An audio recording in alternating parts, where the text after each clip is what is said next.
Olá, como vai? Hoje eu quero terminar com você aquela palavra sobre como vencer as tentações. E eu quero começar este último e segundo vídeo falando daquilo que deve ser o mais básico para a gente enfrentar todo e qualquer tipo de tentação, que é justamente a gente crer na palavra de Deus para a gente poder escapar de cada uma delas. Para a gente poder escapar, não. Aliás, a Bíblia diz que é Deus quem nos dá o escape. 1 Coríntios capítulo 10, verso 13, a Bíblia diz que não vem sobre nós nenhuma prova, nenhuma tentação, nenhuma tribulação que não seja humana. Mas Deus é fiel, que junto com aquela prova, com aquela tentação, com aquela tribulação, Ele nos dá o escape, de modo que a gente possa suportar. Então, todo e qualquer tipo de tentação que venha sobre você, para você lidar com aquela tentação e vencê-la, basta você pensar, Deus vai me dar o escape. Se eu estou sendo tentado hoje, eu não preciso ficar desesperado, porque daqui a pouquinho é só eu resistir um pouquinho que essa tentação vai passar, e não só ela vai passar, como Deus vai dar o suprimento que eu preciso para que eu não seja tentado novamente nesta questão. Então, primeira coisa é você crer no escape de Deus e, obviamente, crer no suprimento de Deus. Você deve se lembrar daquela ilustração famosa de Jesus sobre os passarinhos no céu e os lírios do campo. Ele disse, olha os passarinhos no céu, olha os lírios no campo, os passarinhos não trabalham, não têm poupança, não guardam dinheiro, olha os lírios no campo, eles não plantam, eles não têm plantações, não produzem fios, não fazem roupas. No entanto, o que ele diz?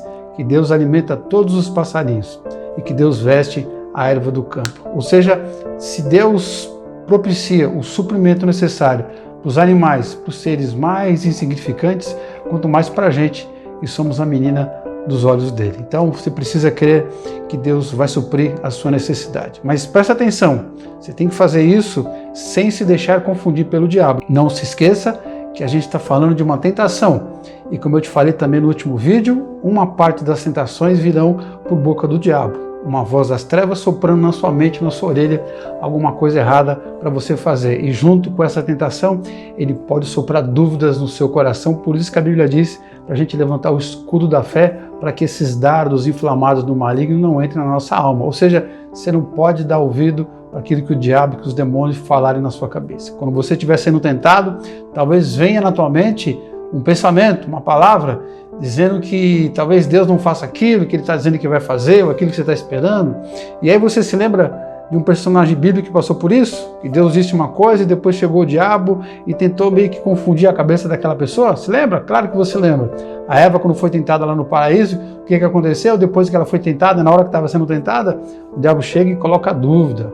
Então, quer dizer que vocês não podem comer de nenhuma das árvores do paraíso? Olha como ele colocou a dúvida na cabeça dela e ali ela começou a estremecer. Não, se Deus prometeu que vai fazer, você precisa crer, crendo, sem instabilidade, sem duvidar da palavra de Deus. E não só crer firme, sem nenhum tipo de instabilidade, você não pode deixar que o diabo também relativize aquilo que Deus mandou você fazer. E se o diabo, se o pensamento na tua cabeça falar qualquer coisa diferente, você descarta. Se lembra também do que o diabo falou para Eva? Ele diz assim, ó, com certeza pode comer da fruta, porque você não vai morrer.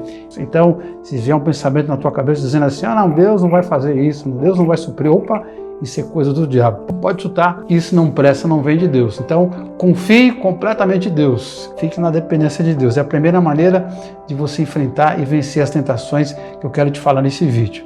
A segunda maneira é você manter essa dependência de Deus. É você manter essa ligação com Deus e sabendo que tudo que você vai conseguir na vida depende dele. Em outras palavras, como diz o salmo famoso, o Salmo 127, se o Senhor não edificar a casa, em vão trabalham os que nela edificam. Tudo que for entrar na sua vida de benefício, de suprimento, na verdade não vem de você, vem de Deus. Você tem que manter a sua fé em Deus, mas não basta manter a fé em Deus. Você tem que manter essa fé com esse sentido de dependência de Deus. Se você precisa de uma roupa, por exemplo, eu estou sendo tentado porque eu preciso de uma roupa, eu não tenho a roupa, eu estou querendo fazer uma coisa errada para comprar a roupa que eu preciso. Opa, cuidado. Quem vai te dar a roupa é Deus. Não, eu que vou trabalhar, eu que vou atrás. Tudo bem, se você quiser trabalhar de forma indireta nesse raciocínio, você vai comprar a roupa. Mas quem te deu o trabalho? Não, o trabalho foi o que eu consegui. Se quiser continuar nessa linha de raciocínio, então quem te deu a saúde? Se você quiser continuar questionando quem te deu o quê, você, em última instância, você vai chegar em Deus, que te deu oportunidade, que te deu saúde, que te deu trabalho, que te deu a roupa. Então você precisa manter essa ligação com Deus. Mas não é manter a ligação com Deus e cruzar os braços. Quem disse para você que crer é cruzar os braços? Não, pelo contrário, crer significa ação também. Então você precisa crer em Deus, no suprimento de Deus, precisa manter essa ligação com Ele, essa dependência dEle, sabendo que Ele que vai suprir. Enquanto isso, obviamente, você faz a sua parte. Lá em 2 Tessalonicenses, capítulo 3, versículo 10, tem um trecho bem conhecido que diz assim: se alguém não trabalhar, essa pessoa também não coma. Deus não abençoa a vida de preguiçoso, não adianta. Se você é preguiçoso, não vai conseguir nada na vida. Se você tem uma necessidade e por conta da falta do suprimento dessa necessidade, você está sendo tentado, uma maneira de você se livrar dessa tentação é você trabalhando, você se empenhar para conseguir aquilo que você está precisando. Então a Bíblia diz também, lá no mesmo texto, capítulo 3, agora no versículo 28, que aquele que antes roubava, fazia coisa errada, deixe de fazer o que estava errado. Deixe de roubar e agora trabalhe. E trabalhe com as suas mãos para ter com o que dividir com outras pessoas e não só suprir a sua necessidade. Então, quando você tem fé em Deus, quando você está crendo em Deus, quando você mantém uma dependência com Deus e quando você trabalha com afinco, com vontade, com essa consciência de que Deus é que no final é quem vai te dar e que Ele que vai abrir as portas e vai te sustentar, você sempre acaba conseguindo o suprimento, seja de que tipo for. E na verdade você vai estar lidando com a tentação da melhor maneira possível, que é atropelando a tentação e provando para o diabo que você não precisa dele nem de nada no mundo para poder suprir a sua necessidade, mas aquilo que vier da mão de Deus. Em outras palavras, você não vai estar dando lugar ao diabo. Em quarto lugar, quero te falar sobre outra maneira de você lidar com a tentação, de maneira que você não caia nela. É você não alimentar sentimentos e pensamentos que vão estimular a tentação, que vão estimular com que você caia no pecado. Você precisa se livrar das porcarias que vêm na tua cabeça. Mas eu vou te dar alguns exemplos aqui de coisas que você não deve dar ouvidos, não deve dar atenção nenhuma. Qualquer tipo de estimulação que te leve a ter pensamentos, por exemplo, de impulsividade, você precisa se livrar desses pensamentos e dessa estimulação. A impulsividade, por exemplo, lá em Filipenses capítulo 3, verso 19, diz que é característica daquelas pessoas que têm um Deus diferente do nosso Deus. Esse Deus é chamado ventre, quer dizer, as entranhas, quer dizer, o desejo, a vontade, o ímpeto, a pulsão. Você não pode ser dominado pela sua impulsividade. Você lembra do exemplo bíblico famoso do sujeito que era o filho mais velho, iria herdar todas as coisas do pai, mas por causa da impulsividade, porque estava com fome, resolveu vender o direito de filho mais velho e perdeu o direito da primogenitura? Lembra da história de Esaú? Vendeu a bênção do filho mais velho, da primogenitura, porque estava com fome. Impulsividade, saiu de manhã para caçar, não achou nada, meio-dia ficou com fome e vendeu o direito de filho mais velho por causa de um prato de sopa que o irmão tinha feito e vendeu para ele. Olha só que responsabilidade. Diz a Bíblia que depois ele correu atrás do prejuízo, chorando amargamente, mas não teve solução. Então, qualquer pensamento que venha na tua cabeça para tentar jogar você para qualquer situação de forma impulsiva, você tem que fugir desse tipo de pensamento e não deixe ele tomar conta da sua cabeça. O outro pensamento que você não pode deixar tomar conta da sua mente para que você possa efetivamente conquistar o que você precisa, ir atrás do que você deseja, que está na sua alma, que Deus quer te dar, para que você possa resistir e fugir da tentação, é você ficar longe de todo pensamento e sentimento de avareza e de cobiça. Hebreus capítulo 13, versículo 5, diz que a avareza tem que ficar longe da nossa vida. E mais ainda, não só a gente não ser avarento, mão de vaca, mas também diz para a gente se contentar com aquilo que a gente tem, ou seja, a gente não ser cobiçoso. Então, todo pensamento que vem na tua mente para estimular para que você seja avarento, você tem que fugir desse pensamento e não deixar ele ter espaço na tua mente. E todo pensamento, toda informação, toda motivação que vem na tua mente para que você seja uma pessoa cobiçosa, para que você não fique satisfeito com o que você tem, essas coisas também têm que ficar longe da tua mente, do teu pensamento. E mais um exemplo, vamos pensar nas coisas do mundo.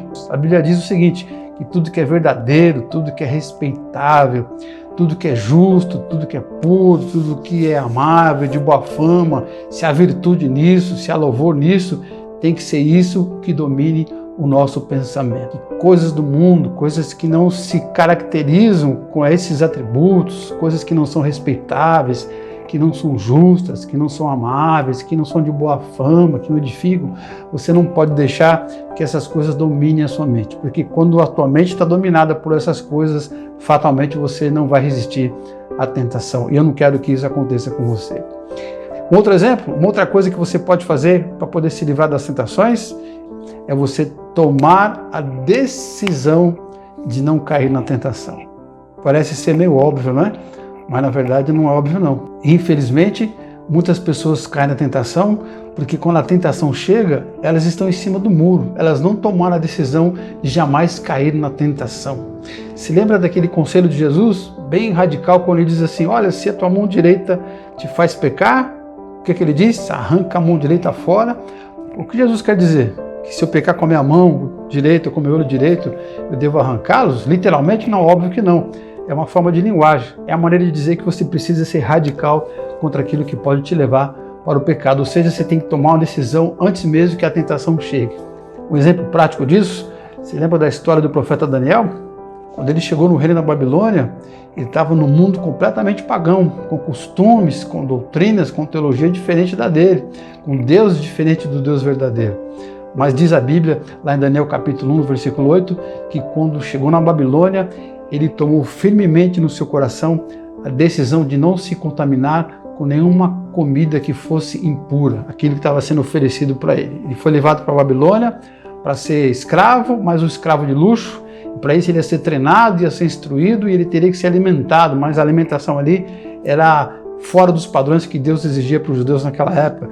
Então, quer dizer, aquilo era só um exemplo de várias situações de pecado pelas quais ele deveria passar, mas ele já tinha tomado a decisão de não se contaminar com nada. E se você ler a história de Daniel, você com certeza vai ficar animado com esse exemplo, porque ele resistiu à tentação e se tornou uma pessoa de sucesso. O que você tem que fazer então? Se a televisão, por exemplo, é alguma coisa que leva você a pecar, toma uma decisão. Vou chegar em casa à noite, ao invés de ligar a televisão, aquilo que me faz perder horas de sono e que me faz pecar, simplesmente não vou ligar a televisão. A tentação vem quando a TV está ligada, então não liga a TV. Antes de chegar em casa, toma uma decisão. Se você é uma pessoa que tem problemas de gastar o dinheiro que não tem e vai dar uma volta, um passeio no shopping, simples, pega e não leva o cartão, deixa o cartão em casa. Se você tem um carro em casa, mas a sua carta está vencida e aí você quer sair e a carta está vencida, o documento vencido, é simples, não pega a chave, sai a pé. Quer dizer, tomar a decisão antes que chegue a vontade de fazer a coisa errada. Isso é muito importante para você poder vencer a tentação. Mais uma coisa, a Bíblia diz o seguinte, preste atenção agora, diz que o Senhor, Ele é poderoso o suficiente para nos livrar da tentação. Deus vê e Deus sabe que a gente é tentado. E Deus sabe que a gente tem uma necessidade. Então Ele é poderoso para nos livrar da tentação e suprir nossa necessidade. A Bíblia também diz, Tiago capítulo 4, que a gente deve resistir ao diabo e ele vai fugir da gente. Resistir ao diabo e ele fugirá de nós. O que está dizendo aí? E que eu preciso resistir à tentação por dois motivos. Primeiro, porque Deus vai suprir a necessidade. Estou sendo tentado hoje, vontade de fazer uma coisa errada. Mas por que eu vou fazer aquilo? Que vai durar pouco e depois vem um monte de consequências ruins. Se daqui a pouco Deus vai me dar o suprimento para aquela mesma necessidade, só que o suprimento pleno, completo e sem culpa nenhuma e com a bênção de Deus. Afinal, a Bíblia diz que a bênção de Deus não entristece, só traz alegria. Nós somos humanos e mais do que humanos, nós somos diante de Deus super-humanos, porque nós temos o Espírito de Deus dentro de nós. E mais ainda, nós temos a semente de Deus dentro de nós. Se eu tenho a semente de Deus dentro de mim, se eu tenho o Espírito de Deus dentro de mim, se eu sou um humano diferente porque Deus me tocou e Deus me trouxe para a luz, por que eu não vou conseguir resistir à tentação? E mesmo que eu fosse um ser humano normal, sem nenhuma condição espiritual, por que eu não posso resistir a uma tentação? Afinal, eu sou um ser humano ou sou um animal? O animal é que vive por instinto. Eu não sou animal, eu sou humano. Os humanos têm raciocínio, têm pensamento, têm sentimento, têm propósito. Conseguem medir no tempo e no espaço as consequências. Eu sei as consequências dos meus atos e eu sei o que eu posso ter e o que eu posso não ter. Eu sou um ser humano, então eu posso resistir à tentação. Espero que tenha te ajudado com esses exemplos e com esses elementos de resistência à tentação. Estude a sua Bíblia e seja um discípulo melhor.